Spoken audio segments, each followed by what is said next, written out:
Hello, everybody, and welcome to Calls. This is the 2022 Genesis Invitational Initial Research Show. Apologize, this is going to be a pretty short show. I feel under the weather pretty bad, so normally I look like shit and probably look even more like shit. And I know I sound like it, but I didn't want to leave you all without any content. Um, I hope your all's DFS contests went a lot better this past weekend than mine. I've got the double whammy where I don't feel well and I got my shit kicked in. So, it's life.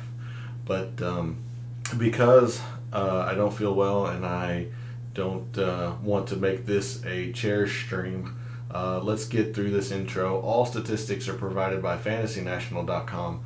Amazing resource. Go check them out. It's going to make you a much better gambler, a much smarter DFS player, and you don't have to listen to a dumbass like me who loses and gets his shit kicked in on the weekends for his DFS contests.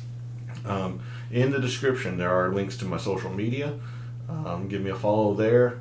That's where I post my betting cards and any interesting information that I find while I research throughout the week and leading up to the tournament and through the tournament.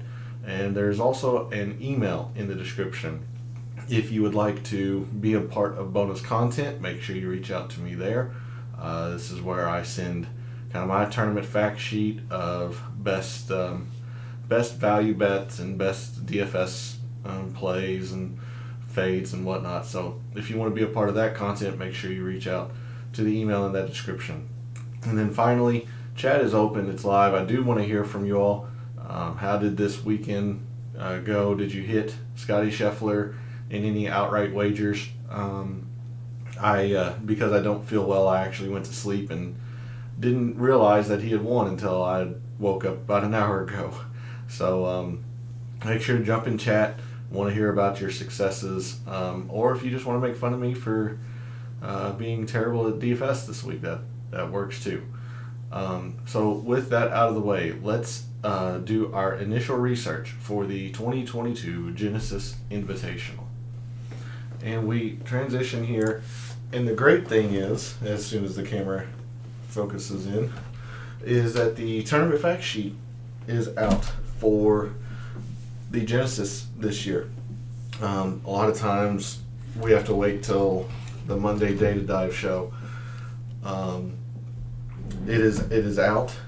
So with the Riviera Country Club, which is where we're playing this week in Pacific Palisades, California, basically Los Angeles. It is a par 71 setup at just over 7,300 yards, so it's a pretty long course. The greens are massive at 7,500 square feet. But the unique thing here at Riviera is there is absolutely zero water hazards. None whatsoever. And there's not a lot of bunkers either. So it is just a lot of tree-lined fairways, a lot of accuracy off the tee needed and whatnot. We are back on POA this week. This is one of the last tournaments of the year that will be on POA. The exception being at the Travelers in Cromwell, Connecticut later on this year. But we're definitely going to be looking at some POA putting performance since we had the Pebble Beach recently. We had the Farmers, which is at Torrey Pines recently. So a lot of Southern California courses with the POA. So we're definitely going to be looking at those metrics. The other interesting thing about Riviera is that the fairways and the rough are Kikuyu. And I mention it every time that we are playing at a course with Kikuyu. Around the green gets a little bit more important because Kikuyu is so different than other surfaces and grass types. It's real sticky, and if you're not used to playing on Kikuyu, it can really mess with you. So we're definitely going to be looking at some around the green metrics as well. Make sure I have chat up and going, and again, feel free to reach out in the chat. I want to hear about your all's weekend. I will take some questions, but if I don't get to it, leave it in the comments, and I'll definitely get to those there. It's easier for me to lay down and respond, or social media, reach out to there, and I'm hoping I'll feel better tomorrow for the data dive. But anyway, so that is a look at Riviera Country Club at a high level overview. Originally was designed by George Thomas. It has been renovated several times. Most recently, Tom Fazio, Ben Crenshaw, and Bill Core have renovated this. So a lot of people have had their hands on Riviera, but Fazio and Ben Crenshaw, Bill Core are the main people to look out for there in the renovations to Riviera. So with that, let's move on over to Fantasy National. And the field this week, as you would expect from an invitational style tournament, is elite. The Waste Management Phoenix Open was a really stellar field, and this week will be no different. When you look at the past leaders and strokes gained total for the past 36 rounds, I am going to limit this to the past 6 months here. So your top 10 strokes gained total on just overall in the past 6 months: Patrick Cantlay, John Rahm, Seamus Power, Sung Jae, Cameron Smith, Taylor Gooch, Tom Hoagie, Justin Thomas, Sam Burns, Aaron Wise, and Rory McIlroy, with Wise and Rory being tied for 11th. It'll be interesting to see Rory coming from the DP World Tour over in Saudi and Dubai, all that stuff. So there's a look at the strokes gained total leaders coming into the tournament, and with no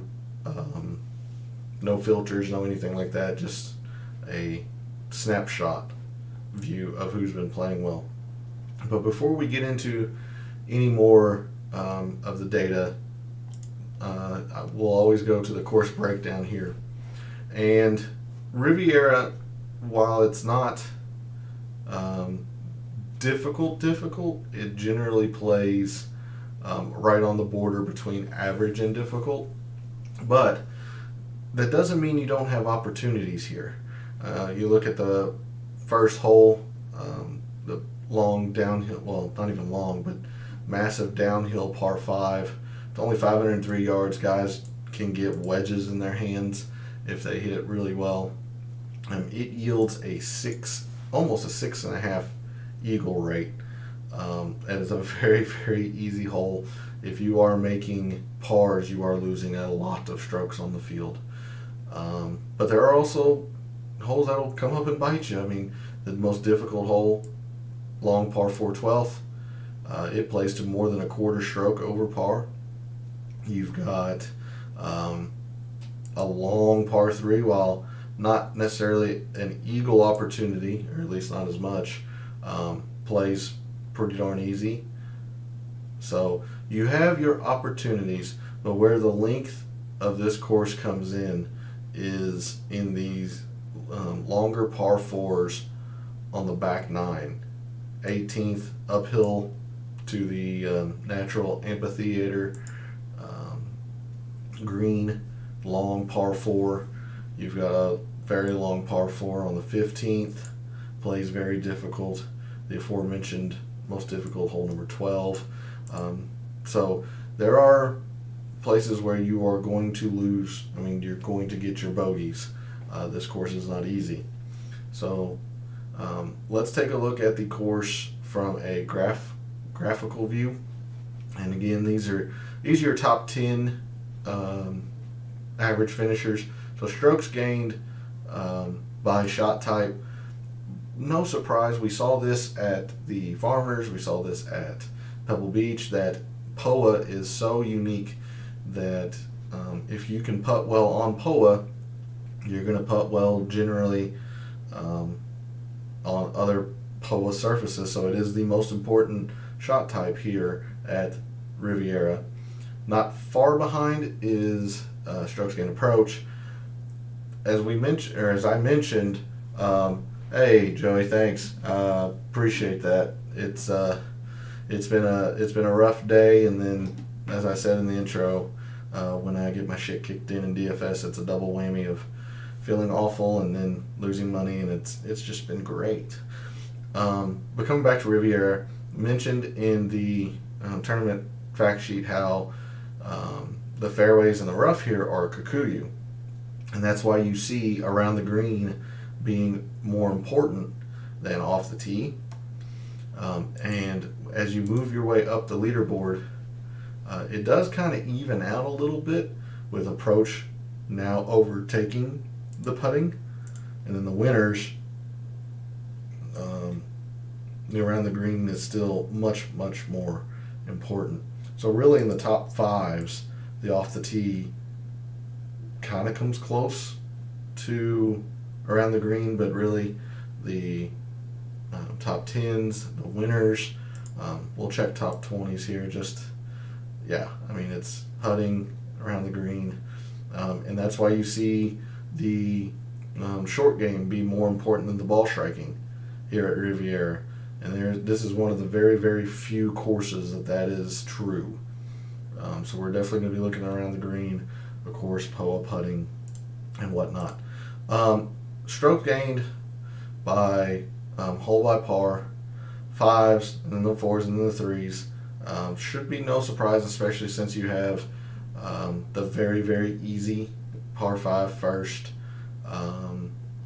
With the par 4s here, if you're able to scramble your pars on some of these very difficult par 4s, you're going to be gaining a whole lot of strokes on the field. And that is your top 10s. Let's take a look at top 5s again. Starting to see a bit more disparity here, especially between the 3s and the 4s versus 5s. And then you have your winners. Again, decent little bit of disparity. So we come down here to the whole composition. Most of the par 4s here at Riviera fall between 450 and 500, which is the same length that we were focusing on at the Waste Management Phoenix Open. So it'll be interesting to see in the Data Dive show tomorrow how much correlation there is between performance at this length of par 4s and leaderboard success. And then there's a few 400 to 450s. You do have the drivable 10th, which is always a fun hole. It's very narrow green, very wide green. It's just a fun golf hole. Not a lot to focus on in the par 3s. They're pretty evenly split. Par 5s, you've got a shorter one, and then which is the first, and then 2 longer ones.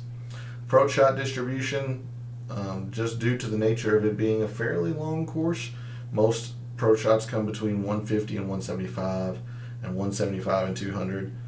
And again, we'll go into the Data Dive tomorrow and see how much of a factor, if any at all, this shows to leaderboard success.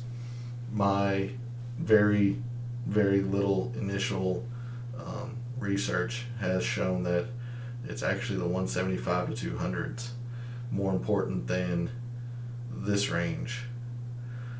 But again, that's very crude. That was an eyeball kind of look, so could be very wrong if we really dig into it.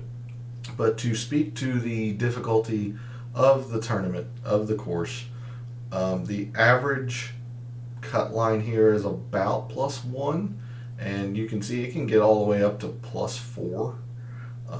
It is a very difficult course, and since 2003 it has never been under par as a cut.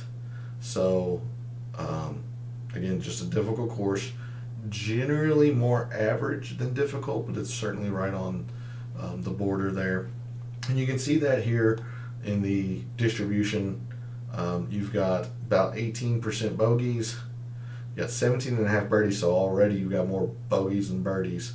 And then you can see the chart of the doubles, and there's very few eagles, all of it pretty much coming on the par 5 first. Speaking again to the difficulty, driving accuracy a whole lot less than the average tour event. Again, tree line fairways, they're not the most narrow, although some holes are very, very challenging off the tee. It's not easy to hit fairways here. Greens in regulation, very, very little compared to the tour average, about 8% less. So again, just a tough course. Scrambling is higher here, just due to the fact that guys aren't hitting the greens and whatnot. But like we saw at the Farmers, not necessarily at Pebble Beach because those greens are so small, but at the Farmers and here at the Genesis, 3 putts are a big factor here. These are very fast POA greens, large greens, so there is an emphasis on lag putting. There really is. Driving distance, even though the accuracy is so much lower, you would think that the distance might be, maybe even or higher. It just speaks to the difficulty of Riviera. Distance is lower here, and it's much tougher to hit fairways. And then the last thing, green and regulation proximity. You're about 29.5 here, 28.8 here, so almost a foot further away from the hole on your approaches. So there's a look at Riviera from a graphical view. Let's move to the historic conditions here of Riviera. You can see here scoring relative to par, average to difficult. You do have a couple of easy rounds when the conditions are correct. Soft. If the greens get soft, it can generally play a bit easier. But most of the time, the greens are firm. The green speeds are fast. Can play long, but generally is again at that 7,300 yard marker. But another thing too, the wind can really pick up here. Last year I can't remember if it was last year or 2 years ago when they had to stop play because you would have wind gusts that the golf balls on greens just wouldn't stay. So it can get fairly windy here, and when it does, it gets really difficult. And that's when they try to soften the greens up a little bit, or else it'd be an impossible challenge. But there's a look at the tournament conditions here at the Genesis. Average to difficult, always POA, always fast POA. Generally very difficult to hit fairways. So yeah, there's a look at Riviera from a data view, if you will. Let's check the strokes gained total leaders of the past 5 years here at Riviera. And you've got DJ, who is number 1. He won way back in 2017, but he does not have a finish outside the top 20 in the past 5 years. He just historically plays this event very well. You have Adam Scott, who won in 2020. He's got a clunker of a finish, but generally plays this course pretty well. Tony Finau, who lost to Max Homa in the playoff last year. So Max Homa is your defending champion. He's 3 for 3, starting in 2019. You've got Cantlay, Schauffele, California guys. Patrick Rogers, another California guy. Doesn't have the upper tier success, but still has top 15s. Nothing worse than top 30. So that's pretty darn consistent for Patrick Rogers. Kevin Na has had some very good performances. So he's 4 for 5. He did miss the cut in 2020, but some very good performances. Same with Rory. Rory missed the cut last year, but 2 top 5s in the top 20. So you can see the style of players here that generally play well. And if we go to the other end of the spectrum, for whatever reason, these guys don't play it well. Cameron Champ, Charles Schwartzel, Danny Lee, Andrew Putnam, who I've used quite a bit past couple of weeks with mixed success. Brian Harmon. Now he is 3 for 4 in making the cut, but they're all middling to bad finishes. You've got Molinari, who is 3 for 4, or I'm sorry, 1 for 4 in making the cut, but his 1 was a top 10 last year. So, is this the outlier, or did he figure out the course somehow in some way? So it'll be interesting to see there. Same with Joel Damon. Damon is 1 for 4 in making the cut, but his 1 cut made was a top 5. So very, very strong. So similar to Francesco Molinari in that sense. So there is a look at the strokes gained leaders for guys who play the Genesis. Let's take a look at the leaderboard, at least from last year, and give you an idea of the difficulty in a numbers perspective. Max Homa was your winner at 12 with a playoff with Tony Finau. But -4 got you in the top 15. -7, top 5. So not a lot of low scores here. Not a lot of low scores, and I believe we saw in the breakdown that last year's cut was a +1. So it's just a difficult course. It has a lot of demanding tee shots, a lot of demanding scrambling. You have to putt well on POA to perform well here. So it'll be a fun tournament, especially when you have the best of the best in the world coming here. So again, as I scrolled down and gave you an idea of what some of the finishing scores were, when you have a -7 be a top 5, you have a -4 be a top 15, it's when you know the course is real difficult. Then you can see last year it even played to average 3 of the 4 times. But hitting the fairways was easy for 2 rounds last year, but the greens are generally usually firm. The rough can vary between long and short depending on rain and how they want to set the course up. But it's always fast POA greens that are very firm. So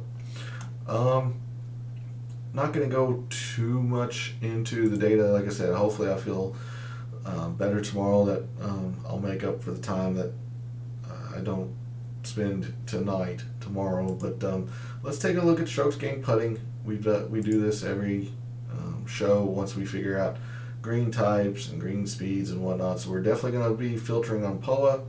Definitely going to be doing fast POA. And of the guys in the field, let's expand this out to the last 12 months. And the most number of rounds is 12, going back to last year's AT&T Pro-Am. Okay. So your top performers on POA greens in the past calendar year are, you've got Bryce Garnett, David Lipsky, Jason Kokrak, Adam Scott, Andrew Putnam, Matt Jones, Hank Biota, Mac Hughes, Mark Leishman, and Chesson Hadley. Let's see. Lurking just outside the top 10, Spieth, Cantlay, Fitzpatrick, Will Zalatoris. For as much as his putter failed him at the, I believe it was the Amex. No, it was the Farmers. Yeah. But he is positive on POA, so it'll be interesting to see as we go through the week leading up to the tournament how that really breaks down. So there's a look at the best putters on POA. Definitely going to want to look at strokes gained total on difficult to par. Yeah. These are your top 10 performers when it's difficult to par. Let's see. There's that. Do I have any others? No. How many rounds is this? Just 11? Let's see. Let's bring it back out to 12 months. So the past calendar year. Okay. All right. So I want as much data as we can get that's still relevant. So your top performers on difficult relative to par rounds.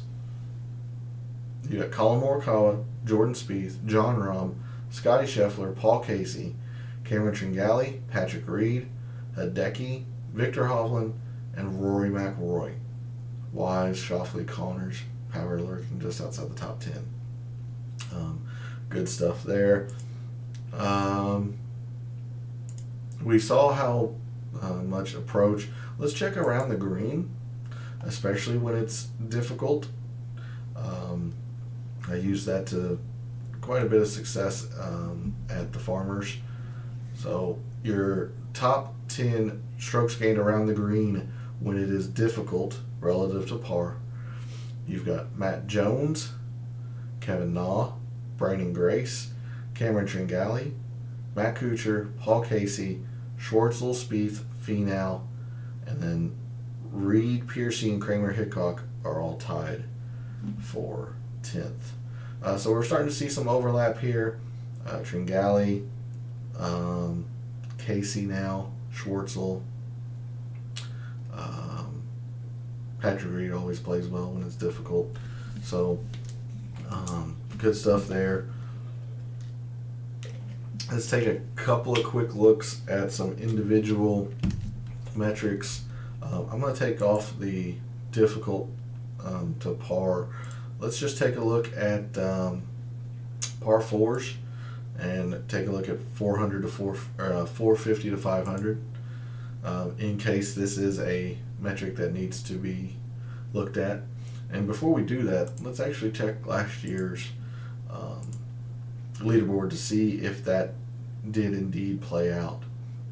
So if we sort here, yeah, it's pretty strong. So your winner was tied for the most strokes gained at the length of 450 to 500.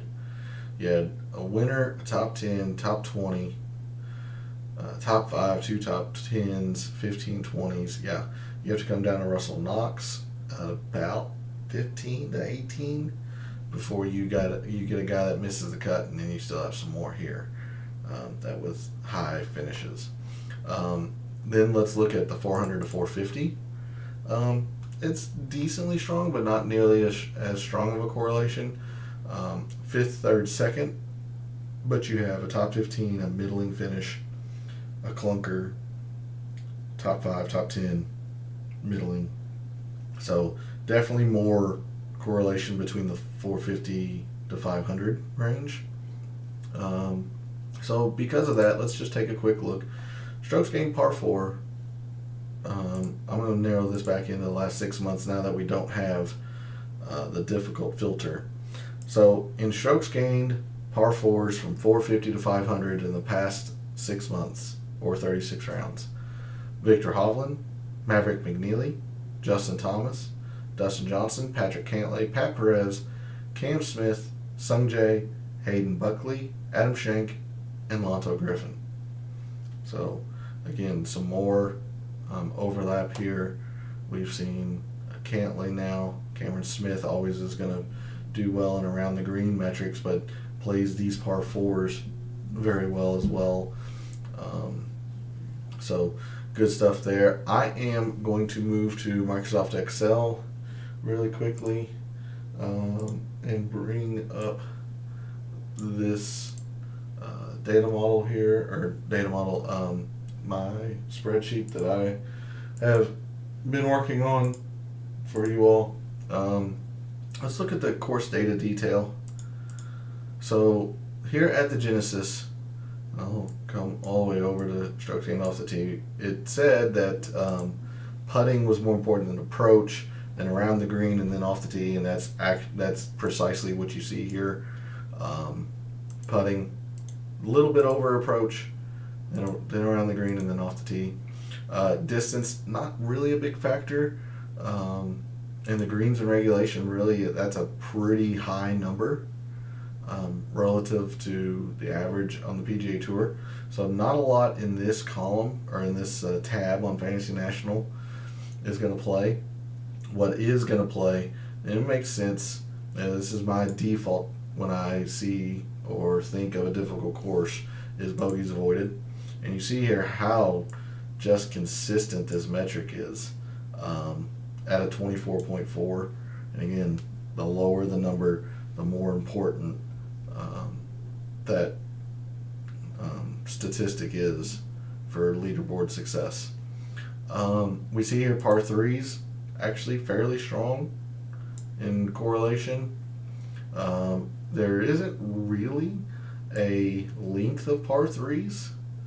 They're all right around the same in terms of importance. You got the par fours, always the most important metric in golf. Again, you see the most important is the 450 to 500 at 34. Surprisingly, the 350 to 400 is the second most. So that's when they shorten some of these par fours into this, but that's still a pretty strong metric as well. Par fives, 38, a little high, but we know how important par fives are. Let me scroll over for you all. Of the length of par fives, it looks like 500 to 550 seems to be the most important. Last thing, if we looked at the strokes gained total of these guys in Fantasy National, but this is a more in-depth view of that. You have Victor Hovland is the highest average finish. He's only played it once. He did finish fifth. Look at DJ's record here. He's played it all 5 years. Average is a top 10. Very strong. Rahm, 3 for 3, average of a top 10. Cantley, 4 for 4, average top 15. Taylor Gooch, actually, 3 for 3, average of top 15. Same with Homa, your defending champion. As much as I would like to go into this further, I will leave you on this screen here. Again, it's sorted by average finish and the metric that the guys, the average metric. So, Victor Hovland, the one time he played, he gained 3.9 off the tee and whatnot. But guys, again, in the comments, let me know how you did this past week. I want to hear about your successes. Reach out to me on social media. I am going to do my best to feel better tomorrow so we can really dig into the data since this show is going short. But for any of the wagers that you made last week at the Waste Management Phoenix Open, for any of the contests you played for the Waste Management Phoenix Open, and until I see you tomorrow night for the Data Dive show, may all your bets be profitable.